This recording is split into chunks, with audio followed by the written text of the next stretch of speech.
ఇందీవరోదర సహోదరం ఇందిరాజాకాంట. ఇందీవరం అంటే ఈ నల్ల కలువ నీలం రంగు పూల. ఉదరం అంటే దీని మధ్య భాగం. ఆ మధ్యలో చూడండి ఎంత అందంగా ఉందో అసలు అది. ఆ లేత పసుపు రంగు ఈ మధ్యలో ఇలా రావడం. ఈ కాంతి ఎలా ఉంటుందో లక్ష్మీదేవి కళ్ళల్లో కాంతి అలా ఉంటుంది. రస్తవంలో ఇందీవరోదర సహోదరం ఇందిరాజాక అది ఇది. ఇందీవరం అంటే ఈ నల్ల కలువ. దాని ఉదరం అంటే దాని మధ్య భాగం.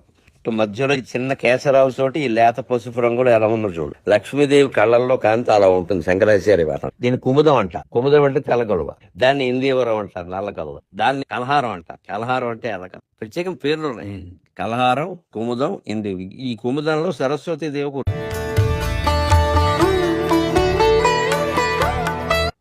ఆ అరవిందాల్లో దాంట్లో లక్ష్మీదేవి ఉంటుంది.